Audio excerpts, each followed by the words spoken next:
What's up, everybody? It's Dr. Charles Woolfork. I've got new music out, and I'm here to talk about it right now. Gio, feel the man them. Let's go. Hey, it's Dr. Charles Woolfork, and I'm here to give you a bit of an introduction into my new project, Chune Vybe. Chune Vybe, man, you say, why Chune Vybe? Well, if you know anything about the Afro-Caribbean culture, when they hear a nice song, it's never, that song is banging, bro. Like we would say in America, that song is banging, bro. Or in London, bruv, nice tune, bruv, nice the tune. It is their variation on the word tune or song. And if they're saying big tune, that means you got something nice. So we wanted to go with a different title that kind of embodied the fullness of the work of the music. It is a decidedly Afro-Caribbean feeling project. But make no mistake, I'm American. I'm not a yardie. Me know a yard man. From Jamaica, Jamaican born. But there is a love and connectivity for the culture in the Caribbean and in Africa.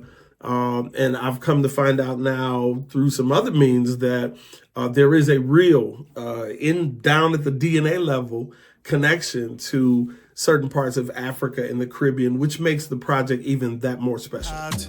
Me soul, mind, and me body. I would say that the most important thing today in gospel music, I think, is authenticity, which is why when you say you're doing an Afrobeat album, you first have to understand Afrobeat culture, understand where it comes from, understand what different regions of Africa, which is not one country like the United States, it's multiple countries, hundreds and hundreds of tribes, thousands of languages and dialects, hundreds and hundreds and hundreds of thousands of phenomenal artists all over this continent, everywhere from South Africa to Tanzania to Kenya to Zimbabwe to Nairobi. Now I said Nairobi, Kenya to Nigeria to Ghana. There is no shortage of people that in Africa are as big as your gospel artists here in America, if not megatons larger. So put some respect on Africa's name, the Afrobeat culture, and then not just the Afrobeat culture, but the praise and worship culture in Africa. We've been sleep on our brethren and our sisters in Africa for a long time. There are phenomenal artists there that I was able to listen to, and I was able to glean from, and I was able to learn from. They've taught me plenty, and for the respect of the culture, for the respect of the genre, for the respect of multiple genres coming together to create Chune Vybe, I really wanted to go to the foundation and put songs together that I knew would bless people at their core. So I think we've done that with this project. Chune Vybe is a very, very eclectic, very rich collection of sounds and rhythms from the Caribbean side and the African side that speak to my culture. It speaks to now having done some DNA research and knowing exactly on the DNA level where I come from and where my family and where my history and genealogy is. It was important to me to be authentic with the project, to be as authentic as possible with track music.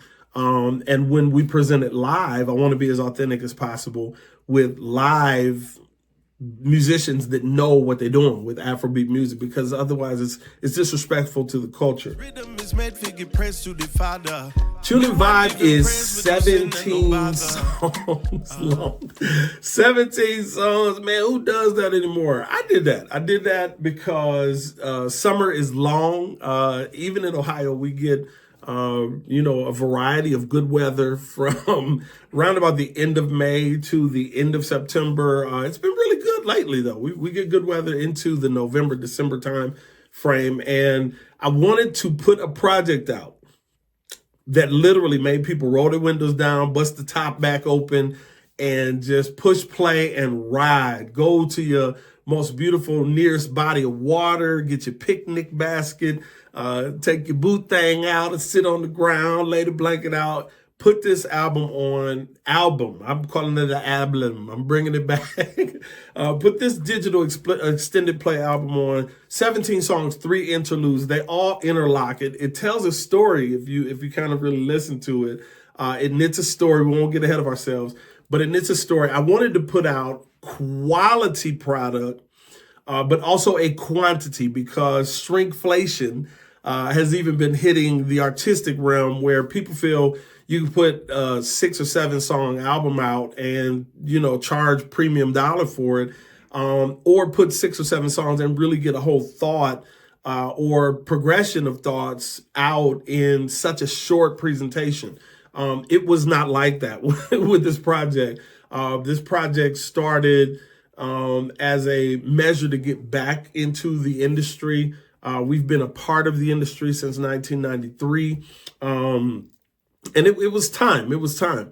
The last project that I worked on in 2018 or so, the life of it was cut short due to COVID, as were some of my very, very, very good friends. Y'all rest in peace, man. I thought about a lot of them every day that I made this project. Just knowing that how much life has changed, and you can see a gray beard now. Charles didn't have this color hair on his face last time we were out. So God is good to allow us to still be here. So why not do what it is that he's created you to do? He's created me to worship. He's created me to preach and teach the word. He's created me to do those things that are Levitical in nature, and to take my music not just to the masses here in the United States, but he's always presented me on a global stage from our very first release. And it was not something that my record label did. It was not something that I put into motion. It was strictly and simply the favor of God and the timing of God that allowed Charles Woolfork and the Praise Covenant Choir from little old Elyria, Ohio, to get put out on a national level, and really, really, really be a blessing to young people all over the world, national and international level. And we're just hoping to keep that legacy going with the release of Chune Vybe. Make you praise, yeah. I'm extremely excited to present this project. Extremely excited to present Chune Vybe, because there are people that need to understand how important gospel is outside of the United States. One thing that we do is we languish and we lay back in our successes in certain things in America. So because we created it or because we invented it doesn't necessarily mean we're the most passionate about it. And I'm finding that more and more we lay back in the successes, the titles, the numbers that we're doing on social media or that we're doing in sales, whether or not we've charted, whether or not we're on media base, where there are people who don't have shoes. They don't have socks. They don't have pots and pans to cook and eat their food in. They don't have a grocery store at the end of the street. They don't have a gas station within 40 miles. And you look at some of these cultures and some of the places where God's name and his worship is being lifted and it's going forth, you would not know that these are people that are not steeped in things. But understand this. Above not having those material things, their spiritual game is on a whole different dimension from ours. If it's in a different multiverse, because they didn't grow up on things, so they don't pray to God amiss for more things. But the very sustenance of their being, the very sustaining of the life that God has given them and blessed them, it tends to make worship a bit more genuine. It tends to make their praise a bit more palatable. It is absolutely a powerful thing to experience somebody that all they have is their relationship with God, And the way that they exhibit that, and that they're unashamed and unabashedly unashamed to give God the praise and the worship, and to glorify him, that he can in turn rain down blessings upon them for everyday living. That's something that we need to get back to in this country, in the United States, as far as the gospel music community. We need that zeal and that passion back, to advance the kingdom and advance the music that we love to call the good news. So that's what we're accomplishing and looking to accomplish with Chune Vybe. Well, I called it Chune and Vibe. So not just the tunes, but the vibes, man. It's a feeling. It is more than a template of music that other people has done, or what's hot for the culture, or as far as a genre now. We are looking to put people literally in a mental place that they can say, wow, this is a nice song, but the vibe though.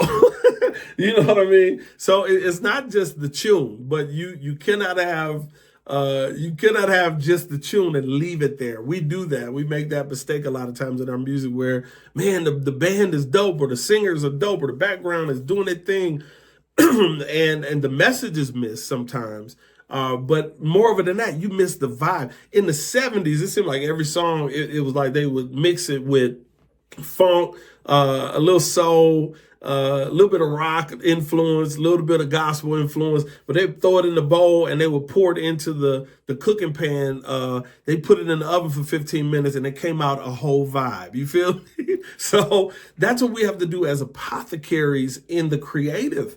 When it comes to gospel music, we have to put the elements in it that is not only going to acknowledge that it's good musicianship, it's good writing, it's good singing, but man, the vibe, bruh. It don't have to be the most talented singer. If the vibe is right, oh, I'm gonna play that song 50,000 times because the vibe is right. The vibe, bruh. What is it that you're looking in gospel music to achieve, except that somebody gets into the presence of God, that they connect with who God is, and that they have an experience with him. So that's what Chune and Vibe embodies as well. I want the listener to have a relative experience with God that takes their understanding of God through the creative art of music and gospel music to the next level. Well, I've spoken about my early influences.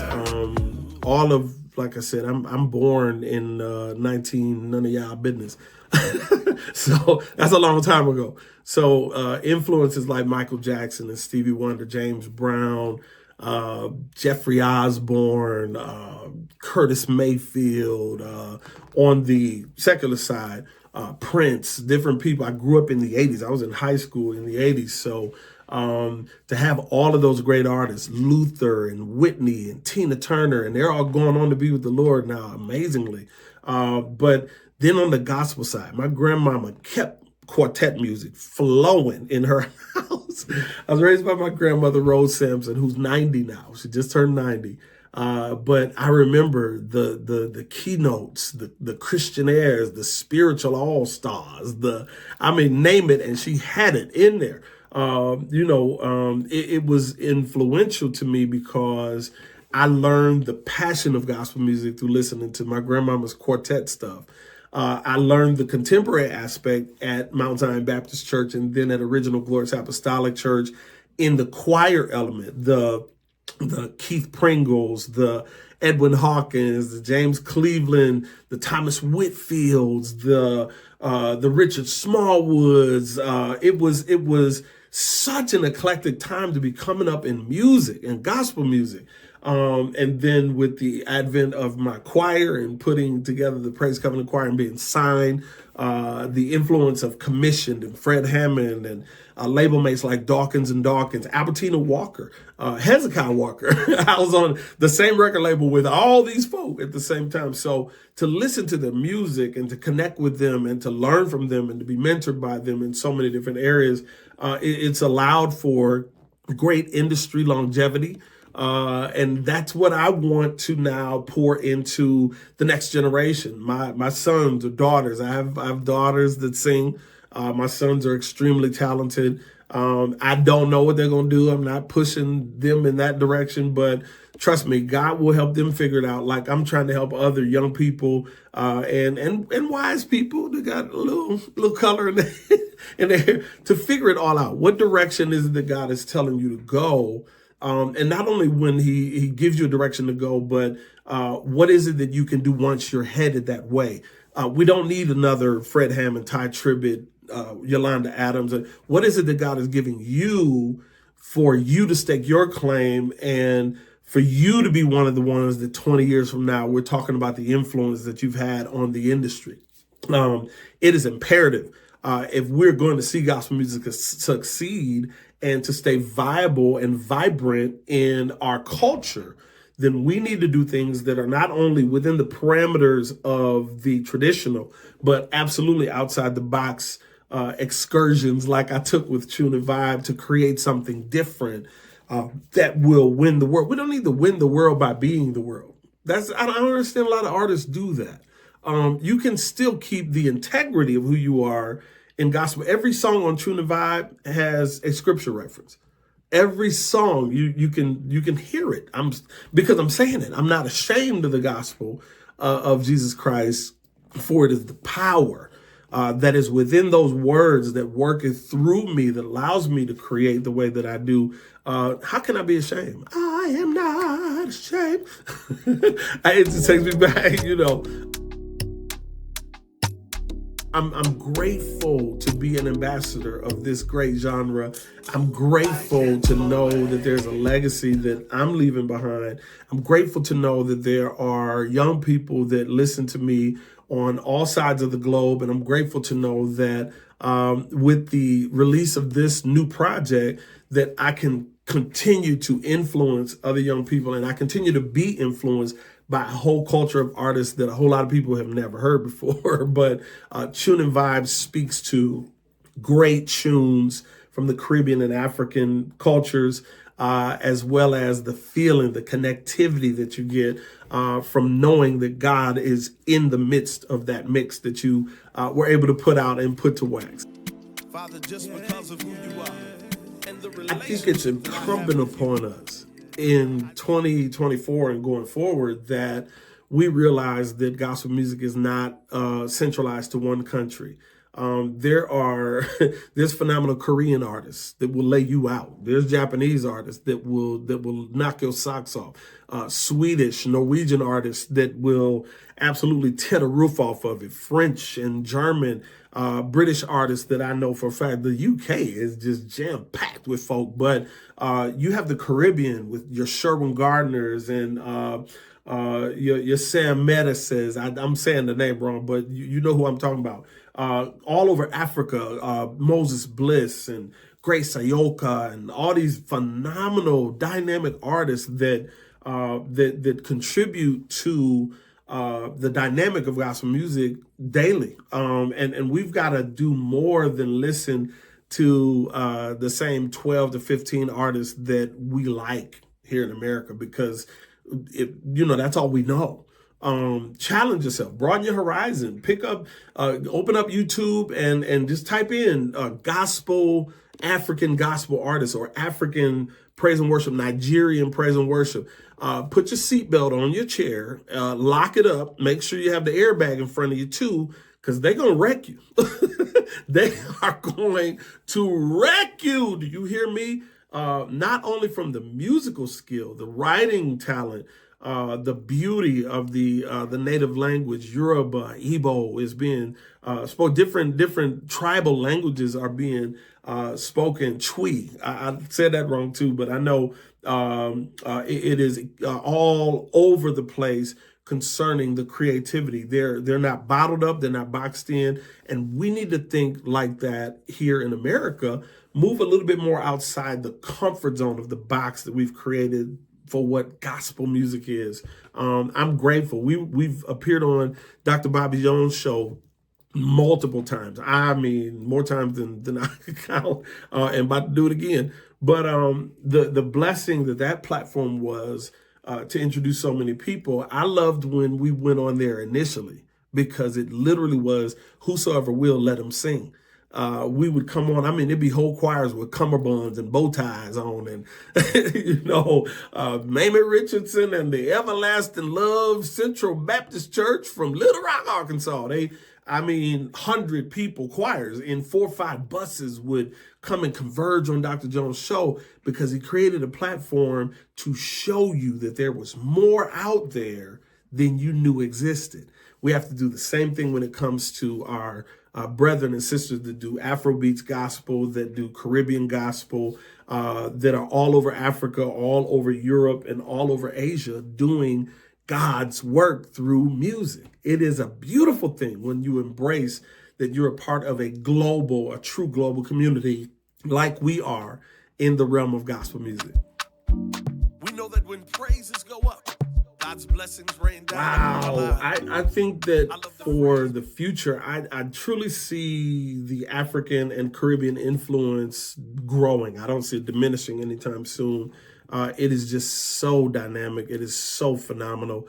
Everything it seems like they're touching is not only turning to gold, but it is blessing people. It is simply blessing people. I was able to go down to local pastor's church here in the Ohio region in Columbus. And when I spoke with the pastor, he was just immediately testifying about the miracles of coming to this country and God telling them to go out and possess land, going and possessing that land, and then in short time, flipping that land and now owning a beautiful, beautiful sanctuary and land. So God is still increasing. He's still bringing people into the fold to increase them so that they turn back around and they bless him and they give him the glory and the honor that he already has, but he deserves it even the more.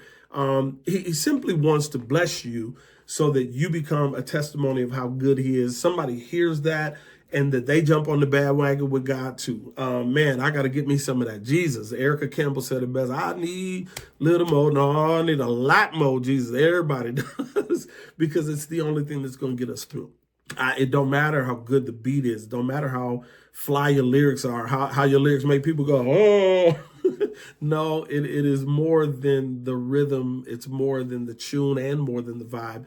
It is the literal spirit that you put on wax when you have people partake in the meal that you've prepared for them musically. You want people to be fed.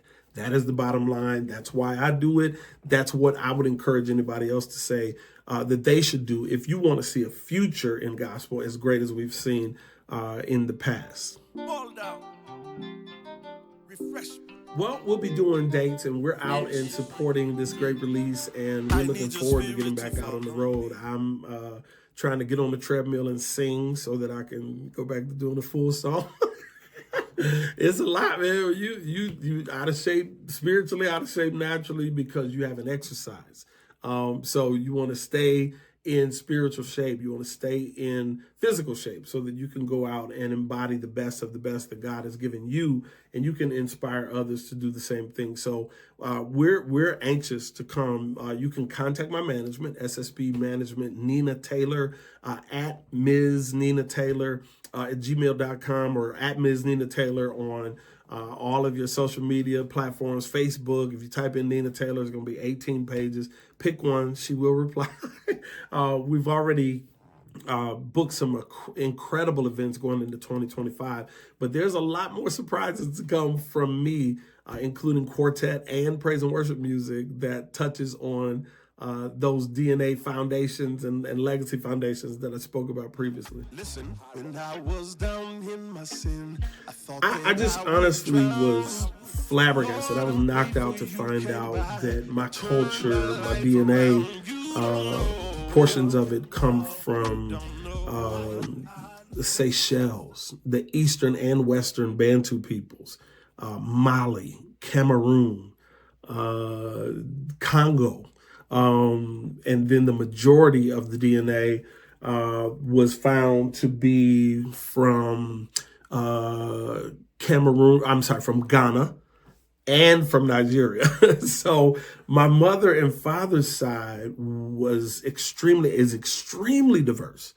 My father is no longer with us. My mother is with us. But the way that the ancestry showed the lineages of the DNA, and was able to place exactly where that DNA originated in Africa. And not only where the DNA originated in Africa, but also where the DNA would eventually end up through the slave trade, through relatives being sold from Western Africa, ancestors, not relatives. I didn't know them, of course, but ancestors being sold out of Western Africa and into first the Caribbean, and then from the Caribbean into the Southern Carolina, Georgia area, who then migrated and were sold into Kentucky and Tennessee and Alabama. And this is where my people originate from now.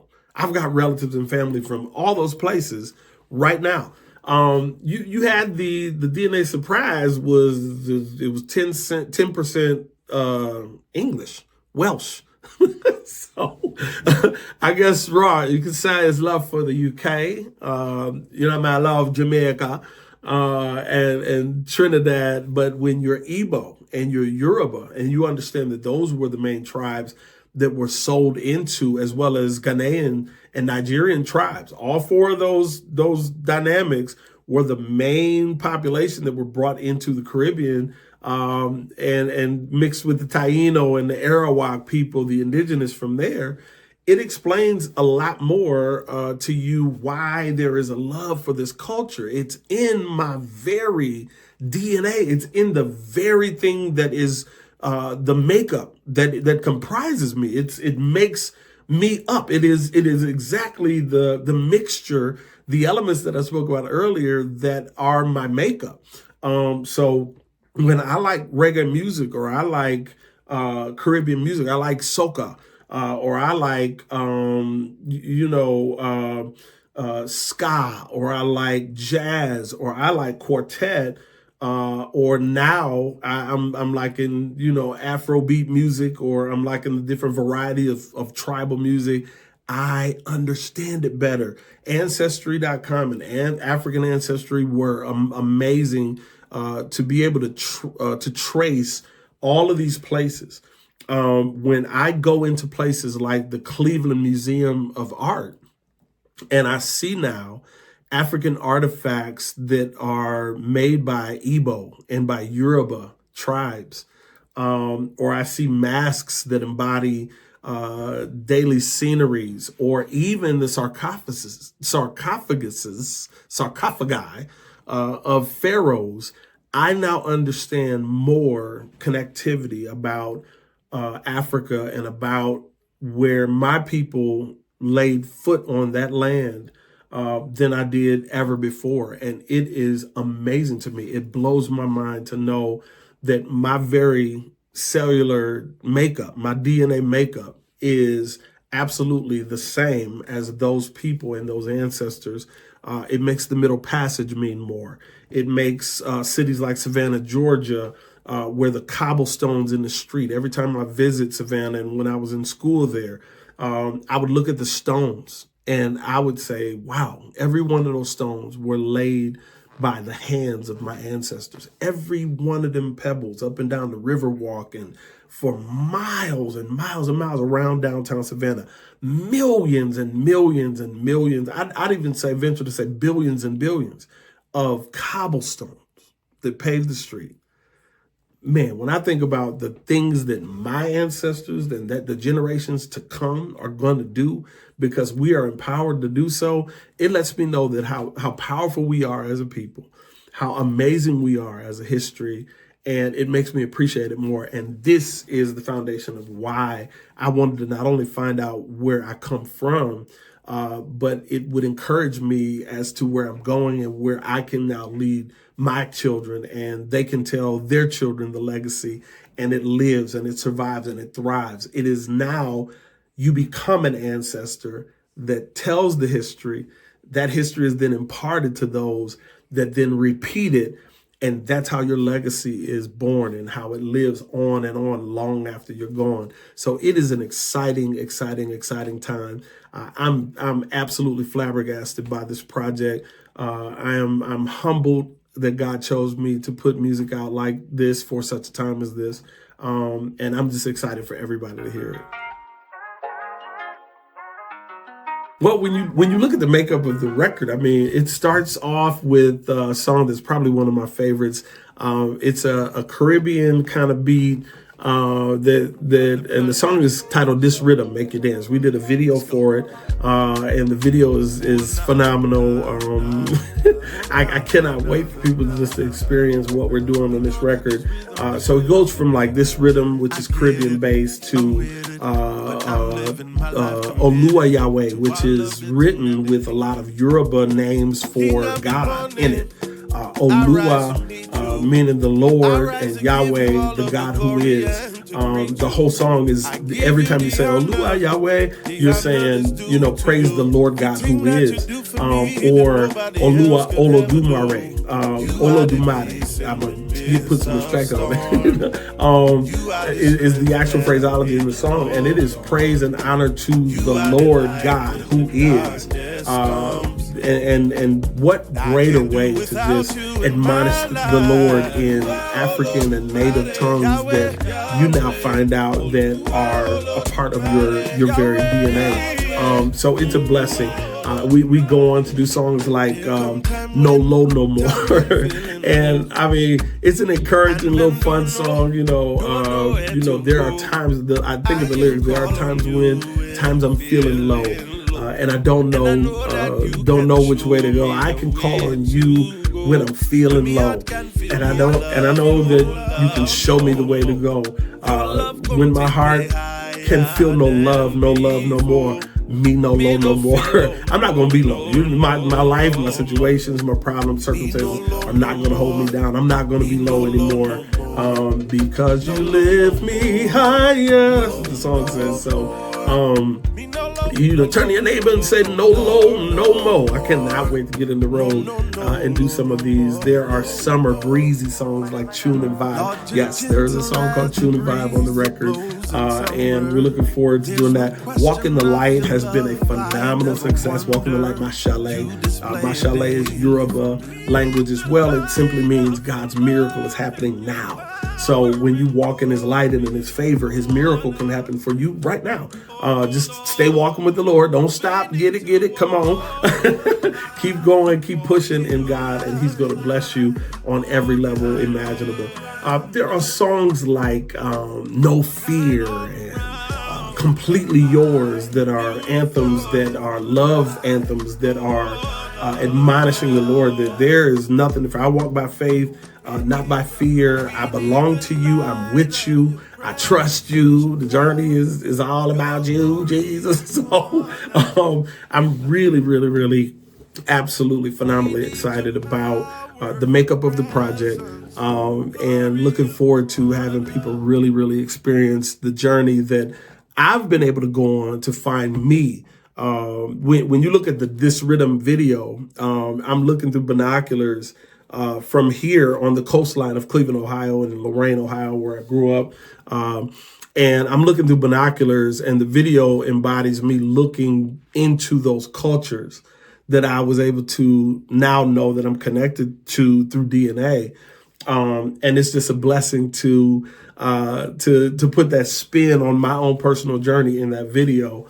So when you find out the rhythm of your tribal rhythm, when you find your tribal rhythm, I pray that it makes you dance like it made me do for the creativity of the record, the song, and the video. So it's a very, very, very special project to me. And I'm just praying that everybody embraces it and loves it as much as I do.